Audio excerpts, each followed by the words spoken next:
जीवन एक दर्पण के समान है। जैसे दर्पण को बहुत पास से देखते हैं तो हमको कुछ नहीं दिखता, और ज़्यादा दूर कर लेंगे तो भी हमारा चेहरा साफ नहीं दिखेगा।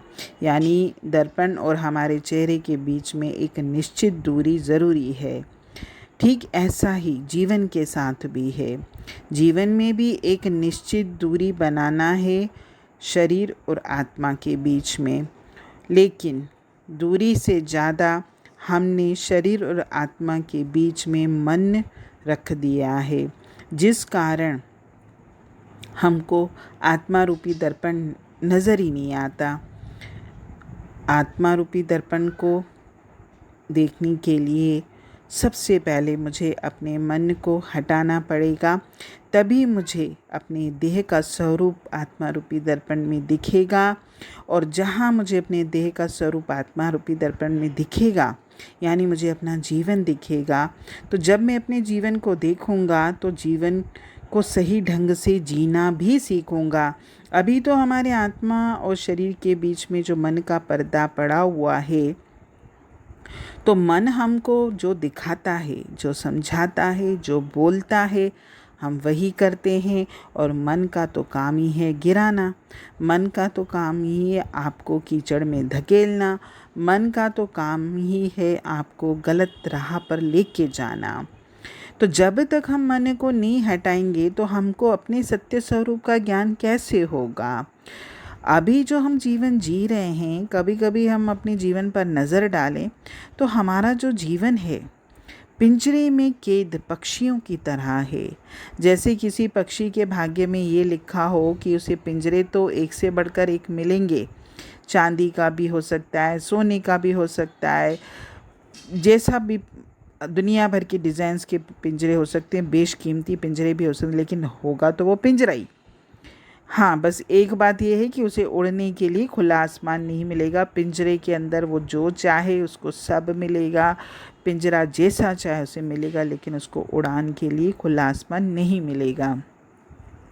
ऐसे ही अगर हम अपनी जीवन पर दृष्टि डालें तो वाकई में हमारा जीवन भी पिंजरे में कैद पक्षी की तरह ही बन गया है।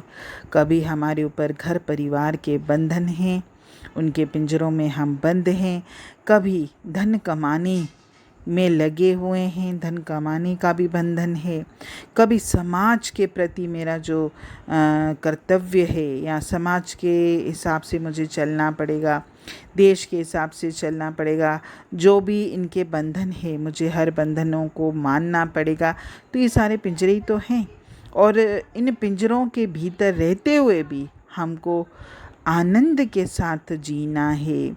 लेकिन आनंद के साथ जीने के लिए सबसे पहले मुझे अपने शरीर आत्मा रूपी दर्पण के बीच में जो मन खड़ा है उसको हटाना पड़ेगा। जीवन में अगर आप किसी से कुछ सीखना चाहते हो तो एक छोटी सी चींटी से भी हम बहुत कुछ सीख सकते हैं। भले हमको ऐसे लगता है कि चींटी हमको क्या सिखाएगी, चींटी तो जरा सा जीव है, लेकिन नहीं। चींटी से हम ये सीख सकते हैं कि चींटी के शरीर का जो वज़न होता है वो अपने वज़न से 1300 गुना ज़्यादा भार उठा सकती है। तो मनुष्य क्या कुछ नहीं कर सकता अपने जीवन के लिए? अगर उसके जीवन में छोटे से दुख भी हैं, चाहे तो वो जरा सी बात को, छोटे से दुख को भी भारी बना सकता है, और चाहे तो चींटी की तरह बड़े से बड़े दुख को भी हल्का बनाकर आगे बढ़ सकता है। ये हर मनुष्य के ऊपर निर्भर है कि वो अपने जीवन को किस ढंग से जीता है और वो अपने जीवन को क्या बनाता है। जीवन को अगर देखा जाए तो दिन भर में हम अपने जीवन को अगर वॉच करें तो हम दिन भर में ऐसे कितने कार्य करते हैं जो मेरे आत्मिक दृष्टि के हिसाब से सही हैं। हमारा तो पूरा 24 घंटे का भी जो समय है टोटल सांसारिक जीवन पर, यानी देह पर ही आधारित है। हमने अपने सत्य स्वरूप आत्मा को पूरी तरह से भुला दिया है, क्योंकि आत्मा रूपी दर्पण को तो मेरे मन इंद्रियों ने ढांक रखा है। जब तक इस आईने से, इस दर्पण से हमारे मन की छाया नहीं हटेगी, मन की कालीमा नहीं हटेगी, तब तक मुझे अपने जीवन का ज्ञान नहीं होगा। और जब तक मैं अपने जीवन को सही नहीं मानूंगा, अपने जीवन को अच्छा नहीं मानूंगा, तब तक मैं अच्छे से जीवन जीऊँगा कैसे? अभी तो हम सब अपने आप को एक देह ही मानते हैं कि मैं कौन, मैं एक शरीर हूँ, मैं एक देह हूँ। मुझे जो जो जीवन में मिला है मुझे उस हिसाब से काम करना है। जो मुझे बोला जाता है मैं करता हूँ, जैसा मुझे बोला जाता है मैं वो करता हूँ।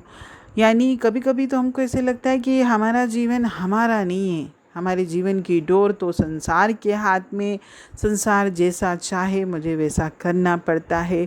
जीवन की डोर तो उस परम पिता परमात्मा के हाथ में हमको सौंपनी है, क्योंकि जब मेरे जीवन की डोर उस परमपिता परमात्मा के हाथों में होगी, है तो उसी के हाथों में, लेकिन हम मानते नहीं हैं।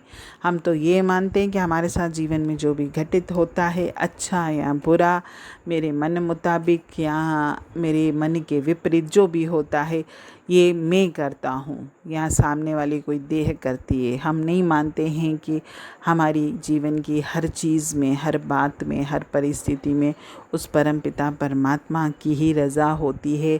लेकिन हम नहीं मानते हैं। वो इसलिए नहीं मानते क्योंकि मैंने कभी भी अपने आप को, अपने आत्मस्वरूप को जाना ही नहीं है। मैं तो अपने शरीर में ही रहता हूँ कि मैं एक शरीर हूँ, मैं एक नाम हूँ, मैं एक रिश्ता हूँ, मैं एक बंधन हूँ।